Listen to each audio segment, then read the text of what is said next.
Hello दोस्तों, आज हम एक नया टॉपिक पढ़ रहे हैं इलेक्ट्रिसिटी या बिजली, जिसे हम विद्युत ऊर्जा भी कहते हैं दोस्तों। ठीक है, वो लाइट नहीं हुई। लाइट तो बल्ब देता है हमें, लाइट ऊर्जा हमें क्या देता है, प्रकाश तो बल्ब देता है, लेकिन जो हमारे घरों में आती है वो क्या होती है, विद्युत ऊर्जा आती है। ठीक है, तो पहला है विद्युत प्रवाह या इलेक्ट्रिक करंट। तो किसी चालक में आवेश के प्रवाह को क्या कहते हैं, विद्युत प्रवाह कहते हैं। ठीक है, the flow of charge in a conductor is known as electric current. ठीक है, फिर देखो किसी धात्विक चालक में विद्युत धारा केवल इलेक्ट्रॉन के कारण फ्लो होती है। ठीक है, देखो the electric current in a metallic conductor is only due to flow of electron. Electron के मूवमेंट से क्या, इलेक्ट्रॉन के फ्लो से क्या होती है, इलेक्ट्रिक करंट या विद्युत धारा प्रवाह होती है। ठीक है, किसी धात्विक कंडक्टर में। ठीक है, देखो होने के लिए तो करंट प्रोटॉनों की वजह से भी फ्लो हो सकती है, लेकिन जो धात्विक चालक होते हैं, मतलब धातु है, जैसे आयरन है, कोबाल्ट है, जो भी ये धातु हैं, जैसे सिल्वर है, इनमें जो विद्युत धारा प्रवाह होती है वो केवल इलेक्ट्रॉनों की वजह से प्रवाह होती है। देखो ये दोस्तों बहुत इंपॉर्टेंट है कि किसी धात्विक चालक में विद्युत धारा किसकी वजह से प्रवाह होती है, इलेक्ट्रॉनों की वजह से, प्रोटॉनों की वजह से, या न्यूट्रॉनों की वजह से, या इलेक्ट्रॉन प्रोटॉन दोनों की वजह से। तो केवल इलेक्ट्रॉनों की वजह से फ्लो होती है। ठीक है, देखो अब देखो दोस्तों कोई भी परमाणु दो प्रकार के अणुओं से मिलकर बना है। मतलब कोई भी एटम क्या होता है, टू प्रकार के पार्टिकल से मिलकर बना होता है। एक होते हैं इलेक्ट्रॉन और दूसरे होते हैं प्रोटॉन। इलेक्ट्रॉन को हम ऋणात्मक या नकारात्मक कण भी कहते हैं, और प्रोटॉन को हम धनात्मक कण भी कहते हैं। क्यों? क्योंकि प्रोटॉन में पॉजिटिव चार्ज होता है और इलेक्ट्रॉन पर निगेटिव चार्ज, मतलब इलेक्ट्रॉन पर ऋणावेश होता है। ठीक है, there are two types of particle in an atom. एक होते हैं negatively charge particle electron, positively charge particle proton होते हैं। ठीक है, ये ध्यान रखना। किसी भी परमाणु, मतलब जो एटम है, उसमें दो प्रकार के पार्टिकल्स होते हैं। ठीक है, एक होते हैं इलेक्ट्रॉन और दूसरे प्रोटॉन होते हैं। ठीक है, देखो प्रोटॉन धनावेशित कण है जो परमाणु के नाभिक में रहता है। देखो कोई भी परमाणु है उसमें क्या होता है, एक नाभिक होता है, नाभिक में प्रोटॉन होते हैं और नाभिक के चारों ओर इलेक्ट्रॉन रिवॉल्व करते हैं। ठीक हो क्या? तो देखो प्रोटॉन परमाणु के नाभिक में होता है तथा इलेक्ट्रॉन नाभिक के चारों ओर घूमता है। ठीक है, इन an atom proton present inside nucleus while electron move around the nucleus. कभी भी ये ध्यान रखना दोस्तों, किसी भी जो परमाणु है उसमें जो प्रोटॉन होते हैं वो फ्री नहीं होते, मतलब फ्रीली मूव नहीं कर रहे होते। ठीक है, वो क्या होते हैं, उसके सेंटर पर बाउंड रहते हैं, चारों तरफ इलेक्ट्रॉन मूव कर रहे होते हैं। ठीक है दोस्तों, तो देखो दोस्तों जैसे मैंने एक फिगर बना रखा है। देखो ये क्या होगा, किसी एटम का स्ट्रक्चर है। ठीक है, मतलब किसी परमाणु का चित्र है, उसके नाभिक में देखो एक प्रोटॉन है, फिक्स है यहाँ पर, और उसके चारों ओर इलेक्ट्रॉन मूव कर रहे होते हैं सर्कुलर या इलेप्टिकल ऑर्बिट्स में। ठीक है, मतलब वृत्तीय पथ में घूम रहे होते हैं इलेक्ट्रॉन्स। ठीक है, अब देखो विद्युत आवेश का मात्रक कूलाम होता है, यूनिट ऑफ इलेक्ट्रिक चार्ज। जो चार्ज है ना कूलाम, मतलब आवेश, उसका मात्रक क्या है, कूलाम है। जैसे इलेक्ट्रॉन पर क्या है, ऋणावेश है कह रहे हैं, और प्रोटॉन पर धनावेश है, तो जो आवेश है उसका मात्रक क्या होता है, कूलाम होता है। देखो प्रोटॉन पर कितना होता है, धन 1.6 गुना 10 की घात 19 कूलाम आवेश होता है, जिसे हम प्लस ई भी लिखते हैं। इसका मतलब क्या हुआ, प्रोटॉन पर जो चार्ज होगा उसको प्लस ई लिखो, या प्लस 1.6 × 10⁻⁹ कूलाम लिखो, बाद में की हुई। ठीक है, प्रोटॉन पर कितना चार्ज होता है, धन 1.6 गुना 10 की घात 19 कूलाम आवेश होता है, जिसे हम प्लस ई भी लिखते हैं। ठीक हो गया, और इलेक्ट्रॉन पर ऋण 1.6 गुना 10 की घात 19 कूलाम आवेश होता है, जिसे हम माइनस ई भी लिखते हैं। ठीक है, ये ध्यान रखना। ठीक है, ये माइनस ई भी लिखते हैं। तो देखो इलेक्ट्रॉन पर कितना चार्ज, माइनस ई, और प्रोटॉन पर प्लस ई, ये भी ध्यान रखना। ठीक है दोस्तों, अब देखो हम जैसे करें, इलेक्ट्रॉन पर ऋणावेश है, प्रोटॉन पर धनावेश है, तो आवेश की जो सबसे छोटी इकाई होती है ना, वो है 1.6 गुना 10 की घात 19 कूलाम या ई। अर्थात किसी वस्तु, अणु या परमाणु के आयन पर इतना, मतलब पर 1.6 गुना 10 की घात 19 कूलाम से छोटा आवेश नहीं हो सकता है। मतलब देखो दोस्तों, जैसे हम कहते हैं इलेक्ट्रॉन पर चार्ज है ऋण 1.6 गुना 10 की घात 19 कूलाम, प्रोटॉन पर चार्ज है धन 1.6 गुना 10 की घात 19 कूलाम। इसी प्रकार से इलेक्ट्रॉन प्रोटॉन से जो कोई एटम बना होगा, कोई जो परमाणु बना होगा, इन कणों से जो परमाणु बना होगा, उस पर भी चार्ज क्या होगा, इससे छोटा नहीं हो सकता। किससे, 1.6 गुना 10 की घात 19 कूलाम से छोटा नहीं हो सकता। आप दोस्तों ऐसा नहीं कह सकते हो कि किसी इलेक्ट्रॉन, प्रोटॉन, या किसी अणु या किसी परमाणु या किसी बड़े मॉलिक्यूल में, ठीक है, 1.6 गुना 10 की घात 19 कूलाम बट्टे 2 या बट्टे 3 या बट्टे 4 ऐसा चार्ज है, या ऐसा आवेश है, आप ऐसा नहीं कह सकते। ठीक है, तो देखो आवेश की सबसे छोटी इकाई क्या है, ई। 1.6 × 10⁻⁹ कूलाम है। ठीक है, एक ग्रीक शब्द था इलेक्ट्रॉन, वो है। ठीक है, तो आवेश की सबसे छोटी इकाई क्या होती है? इलेक्ट्रॉन होती है। ठीक है दोस्तों, ग्रीक है। ठीक है, देखो किसी वस्तु पर आवेश सदैव आवेश की सबसे छोटी इकाई का अभिन्न गुणज होता है, ये समझिए ना दोस्तों। देखो जैसे मैंने कहा, देखो अर्थात वस्तु पर 2 × 1.6 × 10⁻⁹ कूलाम का हो, या 2 × E, क्योंकि 1.6 × 10⁻⁹ कूलाम को हम क्या लिखते हैं? ई। या 3 × E, या 4 × E, ऐसा हो सकता है। ठीक है, किसी भी वस्तु पर जो आवेश होगा ना, 2E, 3E, 4E, 5E, 6E होगा। ठीक है, किसी वस्तु पर चार्ज आवेश ऐसा नहीं कर सकते हो आप। देखो देखो देखो दोस्तों, किसी वस्तु पर जो आवेश है उसको आप ऐसा नहीं लिख सकते हो, E/2, या 3E/2, या 4E/2, नहीं 7E/2, 9E/2, इस टाइप से नहीं हो सकता किसी वस्तु पर चार्ज। ठीक है, मतलब किसी वस्तु पर आवेश E/2, 3E/2, 9E/2, या 11E/2, ई क्या है? 1.6 × 10⁻⁹ कूलाम आवेश है। ठीक है, इस टाइप सा चार्ज नहीं हो सकता है। ठीक है, किसी भी वस्तु पर जो आवेश होगा वो जो सबसे छोटी इकाई है आवेश की, कितना? 1.6 × 10⁻⁹ कूलाम, इसका गुणज होगा। जैसे 2 के गुणज क्या हुए? 2, 4, 6, 8 हुए ना, वैसे ही किसी भी वस्तु पर चार्ज होगा जो वो जो ये सबसे छोटी इकाई है 1.6 × 10⁻⁹ कूलाम, इसका गुणज होगा। गुणज का मतलब ऐसे ही 2 × 1.6 × 10⁻⁹ कूलाम, 3 × 1.6 × 10⁻⁹ कूलाम, या 4 × 1.6 × 10⁻⁻⁹ कूलाम, ऐसा चार्ज होगा। मतलब ये देखो 2E, 3E, 4E, 5E, 6E, ऐसा होगा। ठीक है, E/2, 3E/2, 5E/2, ऐसा चार्ज नहीं होगा। ठीक हो गया? अब देखो विद्युत धारा। विद्युत धारा का मात्रक एम्पियर होता है। ठीक है, unit of electric current is ampere. अब देखो 1 एम्पियर बराबर 1 कूलाम बट्टे 1 सेकेंड होता है। तो इसका मतलब देखो विद्युत धारा का मात्रक एम्पियर होता है, इसको हम एसआई मात्रक भी कहते हैं। ठीक है, तो देखो 1 एम्पियर बराबर 1 कूलाम बट्टे 1 सेकेंड भी हो सकता है। तो दोस्तों कभी ऐसा आ सकता है कि विद्युत धारा का मात्रक क्या है? वोल्ट, जूल, या हॉर्स पावर, या 1 कूलाम बट्टे 1 सेकेंड। तो देखो विद्युत धारा का मात्रक एम्पियर तो ही तो याद है आपको। अगर 1 कूलाम बट्टे 1 सेकेंड याद नहीं होगा तो गलत हो जाएगा ना। तो देखो विद्युत धारा का मात्रक एम्पियर या कूलाम बट्टे सेकेंड होता है, या कूलाम प्रति सेकेंड भी होता है, ये भी ध्यान रखना। और विद्युत धारा एक अदिश राशि है दोस्तों, ये ध्यान रखना। ठीक है, विद्युत धारा क्या है? एक अदिश राशि होती है। ठीक है, विद्युत धारा को अमीटर से मापा जाता है। ठीक है, ये ध्यान रखना। किसी भी परिपथ में जो धारा विद्युत धारा प्रवाहित होती है ना, उसको मेजर करने के लिए हमारे पास एक यंत्र होता है जिसे हम अमीटर कहते हैं। ठीक है, अब है विद्युत विभवांतर। दोस्तों देखो विद्युत विभवांतर का जो मात्रक है वो वोल्ट होता है। ठीक है, विद्युत विभवांतर का मात्रक जूल प्रति कूलाम भी होता है। देखो एक मात्रक, देखो ये एसआई मात्रक होते हैं सभी, जैसे वोल्ट है या एम्पियर है, ये एसआई मात्रक है ना दोस्तों। कभी कभी इस टाइप से भी पूछ लेता है मात्रक की विद्युत विभवांतर का मात्रक क्या है? जूल प्रति कूलाम, या हेक्टेयर, मीटर, सेंटीमीटर। तो देखो जूल प्रति कूलाम, आपको याद हुआ वोल्ट, और पेपर में आ गया जूल प्रति कूलाम। तो याद होना चाहिए 1 वोल्ट बराबर 1 जूल बट्टे 1 कूलाम। तो 1 वोल्ट बराबर जूल प्रति कूलाम। तो याद होना चाहिए विद्युत विभवांतर का मात्रक वोल्ट का हो या जूल प्रति कूलाम का हो। और देखो विद्युत विभवांतर को वोल्टीमीटर से मापा जाता है। ठीक है, जैसे विद्युत धारा को मापा जाता है अमीटर से, वैसे विद्युत विभवांतर को मापा जाता है वोल्टीमीटर से। दोस्तों ये भी ध्यान रखना। ठीक है, अब देखो अब दोस्तों आया एक नया ओम का नियम।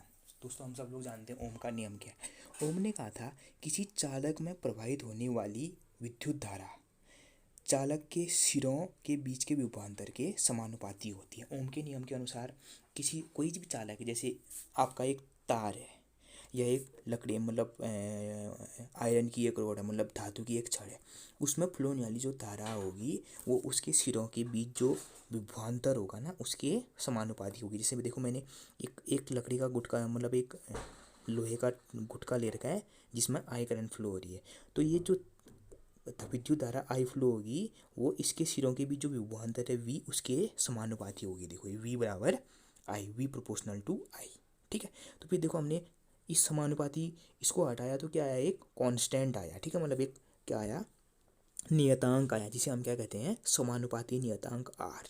जहाँ पर देखो वी क्या है? चालक के सिरों का विभवांतर, आई क्या है? चालक में प्रवाहित होने वाली धारा। तो देखो चालक में प्रवाहित होने वाली धारा उसके सिरों के बीच विभवांतर के समानुपाती होती है कहो, या चालक के सिरों के बीच का जो विभवांतर है उसमें प्रवाहित होने वाली धारा के समानुपाती होता है। बात एक ही आती है, ठीक है। तो देखो आर बराबर समानुपाती नियतांक, और इसको हम प्रतिरोध भी कहते हैं, ठीक है। देखो इस समानुपाती नियतांक को हम प्रतिरोध कहते हैं, किसका, चालक का प्रतिरोध कहते हैं, ठीक है। देखो समानुपाती नियतांक आर को ही चालक का प्रतिरोध कहते हैं, ये दोस्तों ध्यान रखना। अब देखो प्रतिरोध का मात्रक क्या होता है, ओम होता है। देखो ये एसआई मात्रक है, प्रतिरोध का एसआई मात्रक है ओम। अब देखो यहाँ पर देखो ऊपर क्या लिखा है, V बराबर आई इंटू आर।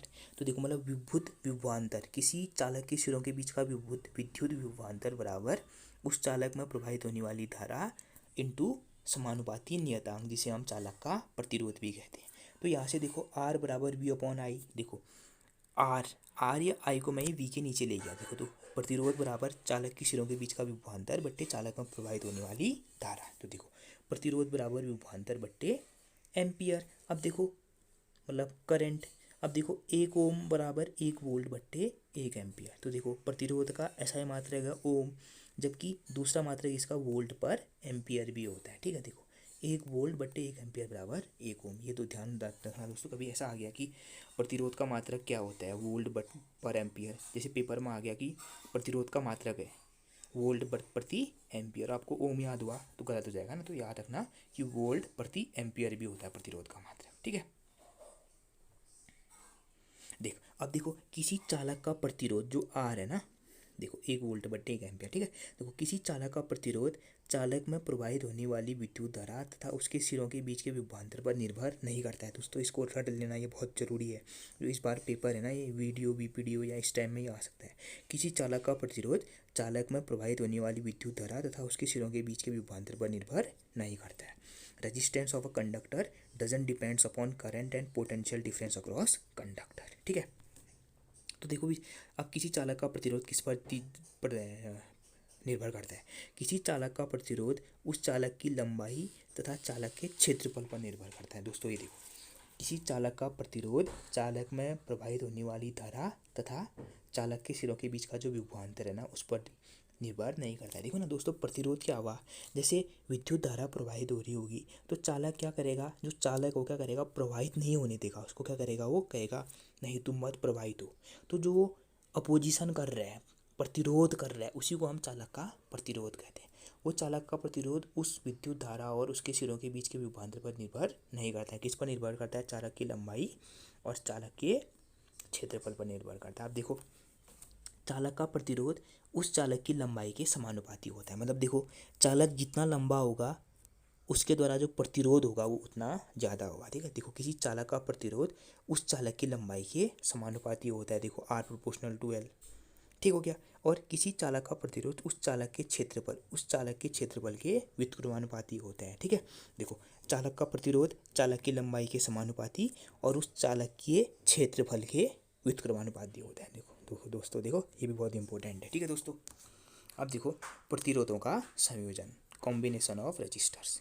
तो देखो किसी परिपथ में प्रतिरोधों को 2 प्रकार से जोड़ा जाता है। देखो दोस्तों ना प्रतिरोध क्या है ना, जैसे हम बल्ब लगाते हैं या हमने हीटर लगा दिया या हमने घर में फ्रिज लगा रखा है, टीवी, ये सब प्रतिरोध तो हुए। प्रतिरोध क्या है, जो हम विद्युत धारा हमारे घरों में आ रही है ट्रांसफार्मर से या पावर हाउस से, जो विद्युत धारा हमारे घरों में आ रही है उसमें उसको उसके प्रभावित होने में यही चीज़ें तो क्या करती हैं, अपोजिशन करती हैं, यही तो प्रतिरोध डालती हैं। इन्हीं प्रतिरोधों की वजह से तो हमारा घर में बिल आता है, ठीक हो। तो किसी परिपथ में प्रतिरोधों को 2 प्रकार से जोड़ा जाता है, एक होता है श्रृंखला संयोजन और एक होता है समांतर संयोजन, सीरीज कॉम्बिनेशन और पैरेलल कॉम्बिनेशन। देखो दोस्तों जैसे हमारे घर में जो बल्ब होते हैं उनको पैरेलल कॉम्बिनेशन में जोड़ा जाता है, समांतर संयोजन में जोड़ा जाता है। बल्बों को, जो भी इंस्ट्रूमेंट हमारे घरों में यूज होते हैं उनको हम पैरेलल कॉम्बिनेशन में जोड़ते हैं। कभी दोस्तों आ सकता है कि हमारे घरों में जो परिपथ होता है विद्युत धारा का, वो उसका क्रम क्या होता है, वो समांतर क्रम होता है, ठीक है दोस्तों, श्रृंखला क्रम नहीं होता है, ये ध्यान रखना, ठीक है। तो देखो समांतर क्रम और संयोजन का मतलब ना, अब देखो हम पढ़ते हैं श्रृंखला संयोजन या सीरीज कॉम्बिनेशन, मतलब श्रृंखला क्रम संयोजन। देखो श्रृंखला क्रम संयोजन में देखो कैसे जोड़े हैं मैंने प्रतिरोधों को, देखो श्रृंखला में जोड़ा, देखो पहले R1 फिर R2 फिर R3 कहो, या पहले R3 फिर R2 फिर R1। अब देखो दोस्तों एक ध्यान रखना, देखो एक देखो R1 के बगल से विद्युत धारा आई प्रवाहित हो रही है, तो देखो सभी प्रतिरोधों में सेम विद्युत धारा प्रवाहित होगी। ठीक हो गया। लेकिन देखो प्रत्येक प्रतिरोध के सिरों के बीच का विभवांतर अलग होगा। दोस्तों गांठ बांध लेना कि श्रृंखला क्रम में प्रत्येक प्रतिरोध में समान विद्युत धारा प्रवाह होती है। ठीक है। The current flowing through each resistor in series combination is equal. ये ध्यान रखना। आ सकता है पेपर क्वेश्चन कैसे आ सकता है कि श्रृंखला क्रम में विद्युत धारा जो प्रत्येक प्रतिरोध में है वो विद्युत धारा सेम होती है, अलग होती है या आधी होती है। प्रत्येक प्रतिरोध में प्रवाहित होने वाली विद्युत धारा समान होती है। ठीक है। The current flowing through each resistor is same. अब देखो श्रृंखला संयोजन में प्रत्येक प्रतिरोध के सिरों के बीच का विभवांतर अलग अलग होता है। देखो दोस्तों, देखो ये प्रत्येक प्रतिरोध के सिरों के बीच का विभवांतर अलग है। देखो पहले वाले का V1, दूसरे वाले का V2, तीसरे वाले का V3। मतलब पहले प्रतिरोध के सिरों के बीच का विभवांतर V1, दूसरे के V2, तीसरे के V3। ठीक है। तो ध्यान रखना सीरीज श्रृंखला क्रम संयोजन में प्रत्येक प्रतिरोध में सेम धारा प्रवाहित होती है, लेकिन प्रत्येक प्रतिरोध के सिरों के बीच का विभवांतर अलग अलग होता है दोस्तों। ठीक है। अब देखो इन series combination the potential drop across each resistor is different. ठीक है। देखो अब किसी परिपथ का प्रतिरोध बढ़ाने के लिए प्रतिरोधों को श्रृंखला क्रम में जोड़ा जाता है। ठीक है दोस्तों। अब इसमें क्वेश्चन कैसे पूछ सकता है, इसमें देखो ऐसा आ सकता है कि अगर हम किसी में हमारे पास 4 प्रतिरोध हैं, उनको मैं किस क्रम में जोड़ूं कि परिपथ का प्रतिरोध ज़्यादा हो जाए। तो अगर मैं उन प्रतिरोधों को श्रृंखला क्रम में जोड़ दूं तो क्या हो जाएगा, परिपथ का प्रतिरोध बढ़ जाएगा। याद रखना अगर किसी भी परिपथ का प्रतिरोध हमें बढ़ाना है तो उस परिपथ में हम प्रतिरोधों को श्रृंखला क्रम में जोड़ते हैं। ठीक है। To increase the total resistance in a circuit resistor are connected in series. देखो यदि 3 प्रतिरोध R1, R2, R3 श्रृंखला क्रम में जुड़े हों तो परिपथ का कुल प्रतिरोध R1, R2, R3। देखो दोस्तों कभी प्रतिरोध निगेटिव नहीं होता। ठीक है। प्रतिरोध ऑलवेज पॉजिटिव होगा। ठीक है। देखो जैसे सपोज करो हमने एक 3 ओम, 4 ओम और 5 ओम का प्रतिरोध में हमने श्रृंखला क्रम में जोड़ दिया, तो देखो श्रृंखला क्रम का टोटल प्रतिरोध कितना हो जाएगा, 5 धन 3 धन 8, R1 plus R2 plus R3 कितना, 5 3 8 और R2 10। तो देखो परिपथ का टोटल प्रतिरोध 10 हो गया। ठीक है। तो देखो किसी परिपथ का प्रतिरोध बढ़ाने के लिए हम परिपथ में जो प्रतिरोध होते हैं उनको श्रृंखला क्रम में जोड़ देते हैं। ठीक है दोस्तों। अब देखो समांतर क्रम, पैरेलल कॉम्बिनेशन। देखो पैरेलल कॉम्बिनेशन में देखो मैंने क्या लगा रखे हैं, देखो ये समांतर लगा रखे हैं एक दूसरे से। 3 लाइन समांतर नहीं होती है, वैसे देखो R1, R2, R3 एक दूसरे के समांतर है। तो देखो पहले वाले प्रतिरोध में I1, दूसरे वाले में I2, तीसरे वाले में I3 विद्युत धारा प्रवाहित हो रही है। Suppose I1 2 ampere, I3 3 ampere, I4 4 ampere. तो देखो समांतर क्रम में प्रत्येक प्रतिरोध में अलग अलग विद्युत धारा प्रवाहित होती है। ठीक है। जबकि श्रृंखला क्रम में क्या था, सभी प्रतिरोधों में समान विद्युत धारा प्रवाहित होती है। ठीक है। इन parallel combination current in each resistor is different. ठीक है। अब देखो दोस्तों समांतर क्रम में प्रत्येक प्रतिरोध के सिरों के बीच का विभवांतर समान होता है, जबकि श्रृंखला क्रम में प्रत्येक प्रतिरोध के सिरों के बीच का विभवांतर अलग अलग था, लेकिन समांतर क्रम में समान होता है। ठीक है। इन parallel combination the potential difference across each resistor is same. ठीक हो गया। अब देखो परिपथ का प्रतिरोध कम करने के लिए प्रतिरोधों को समांतर क्रम में जोड़ा जाता है। ठीक है। देखो दोस्तों कभी ऐसा क्वेश्चन आ गया कि हमारे पास 4 प्रतिरोध हैं, मुझे इनको मैं किसी परिपथ में कैसे जोड़ूं कि परिपथ का टोटल प्रतिरोध कम हो जाए। तो परिपथ का प्रतिरोध कम करने के लिए प्रतिरोधों को समांतर क्रम में जोड़ा जाता है, जबकि परिपथ का प्रतिरोध बढ़ाने के लिए उनको श्रृंखला क्रम में जोड़ा जाता है। ठीक है दोस्तों, ये भी ध्यान रखना। To decrease the total resistance of a circuit resistor are connected in parallel combination. देखो यदि 3 प्रतिरोध R1, R2, R3 समांतर क्रम में जुड़े हों तो परिपथ का कुल प्रतिरोध R कितना होगा, देखो 1/R बराबर 1/R1 प्लस 1/R2 1/R3। आप क्या करोगे, एलसीएम लेके पहले इसको निकालोगे, जो दायां तरफ उसको सॉल्व करोगे, फिर उसका उल्टा कर दोगे तो R की वैल्यू निकल जाएगी। ठीक है दोस्तों। ओके दोस्तों, थैंक यू दोस्तों।